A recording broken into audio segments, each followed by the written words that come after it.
আসসালামু আলাইকুম। প্রিয় দর্শক, নির্বাচনের আগে আগে একটা নির্বাচনী ইশতেহার প্রকাশের একটা নিয়ম আছে। বিভিন্ন রাজনৈতিক দল তার এই ইশতেহারটা প্রকাশ করে যে তারা নির্বাচিত হলে পর তারা কিভাবে দেশ চালাবে, তারা কি কি কাজ করবে না করবে, তার একটা সম্ভাব্য একটা তালিকা, একটা অঙ্গীকার তারা জনগণের সামনে উপস্থাপন করে। এর মধ্যে আমরা দেখেছি এনসিপি তাদের নির্বাচনী ইশতেহার ঘোষণা করেছে। জামায়াতে ইসলামও গতকাল রাতে একটা 5 তারকা হোটেলে তাদের নির্বাচনী ইশতেহার ঘোষণা করেছে। বেশ সাজানো গোছানো ছিল ইশতেহারটি, যদিও ইশতেহার নেয়ার মধ্যে বেশ সমালোচনাও হয়েছে। আমি একটা খুব ইন্টারেস্টিং একটা সমালোচনা দেখলাম প্রথম আলো পত্রিকায়। আমার কাছে এই সমালোচনাটা বেশ খেটে খুঁটে করা হয়েছে আর কি। মিস্টার নাদিম মাহমুদ নামে একজন গবেষক, উনি দেশের বাইরে থাকেন, উনি এই সমালোচনাটা করেছেন। এটা একটু আপনাদের বলি সমালোচনাটা কেমন ছিল। সেখানে উনি দেখিয়েছেন যে ওখানে বেশ কয়েকটা অধ্যায় জামাতে ইসলামের, যেমন স্বাস্থ্য, পরিবার কল্যাণ, তারপরে আপনার মৎস্য প্রাণী সম্পদ, তারপরে আপনার মানব সম্পদ ও জনজীবনের মৌলিক উন্নয়ন পঞ্চম ভাগে যেটা ছিল, শিক্ষা ব্যবস্থা, স্বাস্থ্য, পরিবার কল্যাণ, তারপরে সমাজ কল্যাণ, এই সমস্ত যে অধ্যায়গুলো আছে সেই ইশতেহারে, সেই অধ্যায়গুলোর শুরুতে যে ছবিগুলি ব্যবহার তারা করেছে জামাত ইসলাম, সেই ছবিগুলোর যে কটা আমি বললাম, এই সব কটার ছবি তারা ভারতীয় বিভিন্ন প্রকাশিত ম্যাগাজিন থেকে নিয়েছে। ভারতের কোনো না কোনো অনুষ্ঠানে এরকম একটা ছবি হয়েছিল, ভারতের কোনো না কোনো অনুষ্ঠানের যে সুভেনির ছিল সেখানে এই ছবিগুলো ব্যবহার করা হয়েছিল। ওনারা এগুলো কোনো ধরনের আপনার তথ্যসূত্র এবং কৃতজ্ঞতা প্রকাশ করা ছাড়াই এগুলি তারা এখানে ছাপিয়েছে। এটা এক ধরনের চর্যবৃত্তি আপনি বলতে পারেন, এক ধরনের চুরি করেছে। নিজেদের ইশতেহার প্রকাশের সময় এই ধরনের চুরি তাদের কেন করতে হলো, এটা আমার কাছে বোধগম্য নয়। এবং এখানে প্রত্যেকটা জায়গায় যেখানে নারীর ছবি আছে, একটাতে দেখা যাচ্ছে একজন লেডি ডাক্তার একজন নারীর একটা বাচ্চা মেয়েরকে স্টেথোস্কোপ দিয়ে দেখছেন, এবং তারপর আরেক জায়গায় দেখা যাচ্ছে যে গার্মেন্টস শ্রমিকরা কাজ করছেন। যে নারীর যে ছবিগুলি দেখা আছে, জামাতের যারা লিডার আছেন, মহিলা লিডার, নারী লিডার, এবং জামাত যেহেতু পর্দা প্রথায় বিশ্বাস করে তারা পর্দা দিয়ে চলে, কিন্তু এখানে হিজাব ছাড়াই নারীদের ছবিও দেখলাম। ওখানে যেভাবে ছিল ভারতের ওই ছবিটাতে, তারা হুবহু সেটা এখানে জাস্ট মেরে দিয়েছে। তো এটা জামাতের এক ধরনের দীনতা, আমি মনে করব দৈন্য একটা ব্যাপার। দরকার ছিল না তো, আমাদের দেশে তো এরকম তাদের দিয়ে ছবি তুলতো, হিজাব পরা, বোরকা পরা, এই ধরনের পর্দানশীল মহিলাদের ছবি হিসেবে দেওয়া যেতে পারত। তো আধুনিকতাও করবেন, আবার পর্দার কথাও বলবেন, এটা কেমন? তো এই জায়গাটাতে আমার মনে হয়েছে যে খুবই একটা তারা প্রকাশগত একটা দুর্বলতা তারা দেখিয়েছে। এটা আমি বললাম যে আজকে আমি প্রথম আলোতে পড়লাম, চোখে পড়লো, এই জন্য বললাম। ওরা একদম খুঁজে খুঁজে বের করেছে ছবিগুলো। আমি দেখেছি, আমার কাছে একটু খটকে লেগেছিল, কিন্তু কোথার থেকে চুরি করেছে, কোথার থেকে নিয়েছে, এটা তার আমি আসলে বুঝতে পারিনি। কিন্তু নাদিম মাহমুদ সাহেবকে ধন্যবাদ জানাচ্ছি যে উনি অনেক খুঁজে খেটে এগুলি বের করেছেন একদিনের মাথায়। আমি আজকে যে বিষয়টির কথা বলতে চাই সেটা হলো যে জামাতের আমির ডক্টর শফিকুর রহমান বেশ কিছুদিন আগে দেশের বাইরে, বোধহয় আমেরিকায় বসে একবার একটা অনুষ্ঠানে বলেছিলেন যে ওনারা নারীদের, শ্রমজীবী নারীদের, অথবা যে সমস্ত নারীরা অফিসে কাজ করেন তাদের কর্মঘণ্টা কমানোর কথা উনি বলেছিলেন। যে আমরা তো এমনি সবাই 8 ঘন্টা কাজ করি, ওখানে ওনারা 5 ঘন্টা কাজের কথা বলেছিলেন, যে 3 ঘন্টা তাদের কর্মঘণ্টা কমানো হবে। এবং এই কমানোর মাধ্যমে ওনারা হয়তো ভেবেছিলেন, অথবা ওনারা জানানোর চেষ্টা করেছিলেন যে নারীদের প্রতি তাদের দল কতটা সহানুভূতিশীল, হয়তো এই কথাটাই প্রকাশ করতে চেয়েছিলেন। তবে সেখানে বিতর্ক হয়েছে। অনেকে বলেছে, আমিও বলেছি, যে ওনারা যে কর্মঘণ্টা কমাচ্ছেন, ওনাদের কাছে কি কোনো নারী এ পর্যন্ত কখনো কোনো প্রক্রিয়ায় এই আবেদন করেছে যে আমাদের কর্মঘণ্টা কমিয়ে দিন? এটা একদিক দিয়ে ওনারা হয়তো একটা লজিক দেখানোর চেষ্টা করেছেন যে নারীরা তো ঘরেও কাজ করে, আবার বাইরেও যদি সমানই কাজ করে তাহলে কেমন চলবে? তো ঠিক আছে, ঘরে কাজ নারীদের জায়গায় পুরুষরা করলেই পারে, না তো নেই কোনো কাজের, তো আর কোনো জেন্ডার হয় না, তাই না? মনে করেন ভাত খাওয়ার পর আপনি প্লেটটা ধোবেন, নারীকেই ধুতে হবে, এমন তো আমাদের এই দেশে একটা প্র্যাকটিস কিন্তু আছে, দেখবেন যে স্বামী স্ত্রী দুইজনেই চাকরি করে, হয়তো এমন আছে যে একই অফিসে চাকরি করে, ব্যাংকে হয়তো একসঙ্গেই চাকরি করেন, দুজন একসঙ্গে যান, একসঙ্গে ফিরেন, ফেরার পর পুরুষ যিনি আছেন উনি যে ড্রয়িং রুমে যে হেলান দিয়ে বসে মোবাইল টিপেন অথবা টেলিভিশন দেখেন অথবা পত্রিকা পড়েন, আর নারী কিন্তু অফিসের কাপড়টা চেঞ্জ করেই যে রান্নাঘরে ঢুকেন। তো এটা না করলেই হয়, উনি সবাইকে করুন, প্রভাবিত করার চেষ্টা করুন, বলুন, উৎসাহ দিন যে পুরুষরাও নারীদের সঙ্গে যে কাজ করবে, অথবা নারীকেই কেন করতে হবে, নারী যে রেস্ট দিক, উনি যে মোবাইল টিপুন, পুরুষ যে রান্না করুন, কোনো সমস্যা তো নাই। রান্নার কাজটা যে কেবল নারীদের, এটা আমাদের দেশে বোঝা যায়। আপনি যখন কোনো বড় বড় হোটেলে খান, রেস্টুরেন্টে খান, সেখানে রান্নাবান্না কিন্তু পুরুষরাই করে, কাজে পুরুষরা রান্নাবান্না করতে পারে না তা তো আর নয়।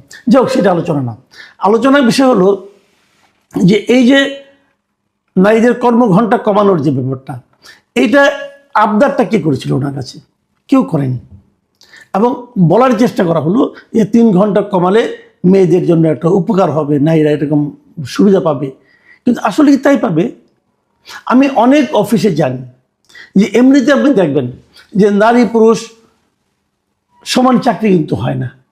আপনি দেখবেন অফিসে নারীর সংখ্যা কম, যে কোনো বেসরকারি অফিস বলেন, সরকারি অফিস বলেন, পুরুষের তুলনায় নারীর সংখ্যা কিন্তু কম, নারী কর্মীদের সংখ্যা কম। বেসরকারি অফিসে তো আমি দেখেছি যে তারা নারী কর্মীদেরকে নিতেও চান না, অনাগ্রহ। আমি নিজে অনেক অনেক মিডিয়াতে চাকরি করেছি, আমি দেখেছি মিডিয়ার বড় বড় মালিকদেরকে, কর্তাদেরকে রিক্রুটমেন্টের সময় বলতে যে দেখবেন যেন মেয়েকে কম নেওয়া যায়।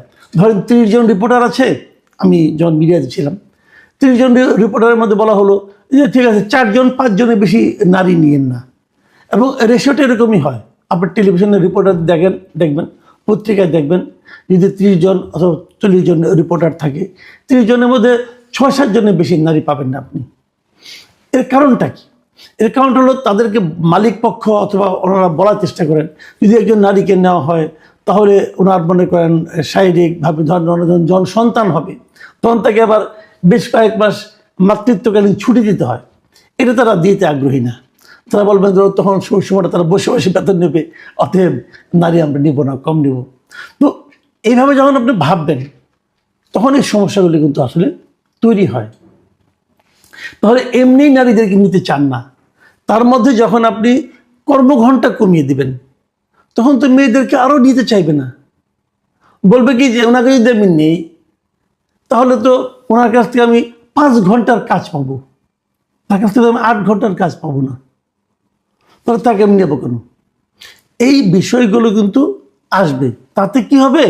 আপনি নারীদের কর্মঘণ্টা কমিয়ে আসলে নারীদের অংশগ্রহণটাই কমিয়ে দিচ্ছেন।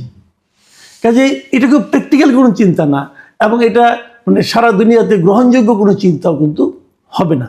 আবার ধরুন আমার এখানে যে নারী 5 ঘন্টা কাজ করবে এবং এই কর্মঘণ্টায় এইভাবে কাজ যারা অভ্যস্ত হয়ে যাবে, তারা যখন দেশের বাইরে যাবে ওখানে যে যখন নারী পুরুষ সমান সমান কাজ করতে হবে তখন উনি কিন্তু অনভ্যস্ততার কারণেই পারবেন না এবং উনি আরও বিপদে পড়বেন।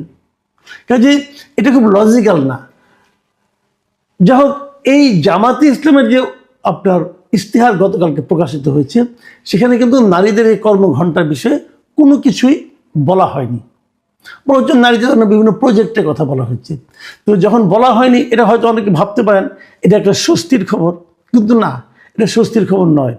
এই ইশতেহার প্রকাশ অনুষ্ঠানেই জামাতের আমির যখন বক্তব্য দিয়েছেন তিনি আবার সেই নারীদের কর্মঘণ্টা কমানোর বিষয়টিকে সামনে নিয়ে এসেছেন। উনি বক্তৃতা দেওয়ার সময় সে কথাটা বলেছেন।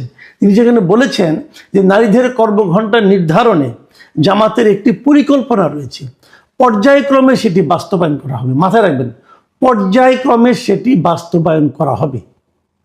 এবং তিনি সেটা ব্যাখ্যা করেছেন যে এক্ষেত্রে জামায়াতের পরিকল্পনা হলো একজন নারী শিল্প কারখানা বা প্রতিষ্ঠানে যত ঘন্টা কাজ করবেন তার টাকা মালিক পক্ষ দেবে, বাকিটা সরকারের দায়। তার মানে একজন মালিকের এখানে যদি একজন নারী শ্রমিক 5 ঘন্টা কাজ করে তাহলে উনি 5 ঘন্টা বেতন পাবেন, কিন্তু ওনার তো 8 ঘন্টা কাজ করতে লাগে। এই যে বাকি যে 3 ঘন্টা এটা সরকারের দায়। মানে কি? তাহলে সরকার তাকে দিবেন নারীকে, যদি উনি ক্লিয়ার করেন নাই, উনি সরকারের দায় বলেছেন। ধরলাম সরকারি এটা নারীটাকে আরও 3 ঘন্টা টাকা দিলেন, তাহলে নারীটা হয়তো চলে গেল, কিন্তু এর মাধ্যমে ওই প্রতিষ্ঠান কি নারী শ্রমিক নেওয়ার জন্য আগ্রহী হবে? হবে না। এটা হবে একটা জটিল সমস্যা। আর যদি একটা বিপ্লবী এবং যুগান্তকারী পদক্ষেপ হয়েই থাকে, তাহলে ওনারা এটাকে ওনাদের ইশতেহারে আনলেন না কেন? ইশতেহারে কেন আনলেন না? আনেননি কারণ ওনারা ভেবেছেন এটা ইশতেহারে আনলে হয়তো একটা বড় বিতর্ক হতে পারে এবং এটা ডকুমেন্টেড একটা বিষয় হয়ে যাবে। তখন সেটা নিয়ে যে বিতর্কটা হবে, সেই বিতর্কটা হয়তো তারা ফেস করতে পারবে না। কিন্তু বলার আনন্দে উনি বলে দিয়েছেন যেটা পর্যায়ক্রমে হবে। পর্যায়ক্রমে মানে আজকে হবে না, আজকে কিছু হবে, অথবা ধরুন এই প্রতিষ্ঠানে হবে, হয়তো প্রথমে হয়তো ব্যাংকগুলিতে হয়ে গেল, তারপর হয়তো শিক্ষাক্ষেত্রে হয়ে গেল। এখন ভাবেন তো আপনি শিক্ষাক্ষেত্রে, ধরেন স্কুলে টিচার, একটা নারী 5 ঘন্টা পরে চলে গেল, তাহলে স্কুলের কি হবে? যারা স্টুডেন্ট তাদের কি হবে? ওখানে যারা নারী শিক্ষার্থী তারাও কি কম পড়বে? তারাও কি 5 ঘন্টা পড়বে? ঘটনাটা কি হবে তাহলে? তাহলে যদি তারা 8 ঘন্টা পড়ে, তাহলে পুরুষ শিক্ষকদের উপর চাপ বেশি পড়বে না? স্কুল কীভাবে চলবে? তো এই যে ইমব্যালেন্সটা, এটা কীভাবে থামাবেন আমি জানি না। আমার ধারণা কি জানেন, এগুলো নিয়ে খুব একটা গবেষণা হয়নি। ওনারা গবেষণা না করেই কেবল কমন সেন্স থেকে এ ধরনের কিছু কথা বলে দিয়েছেন। এবং যে কথাটা আমি বারবার বলি, যে কমন সেন্স দিয়ে বড় কাজ করা যায় না।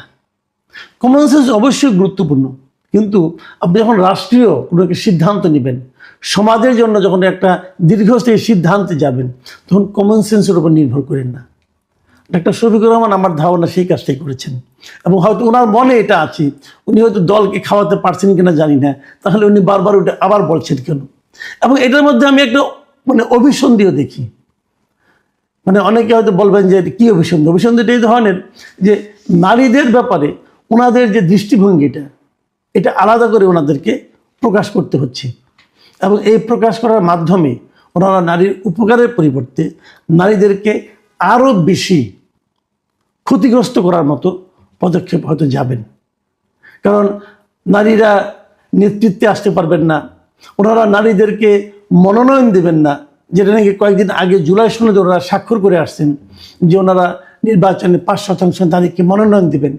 নারীদেরকে ওনারা মনোনয়ন দেবেন না, নারীদেরকে ওনারা নেতৃত্বে আনবেন না বলে, এবং আনা কখনো সম্ভব না বলে ওরা আন্তর্জাতিক মিডিয়াতে সাক্ষাৎকারে বলবেন।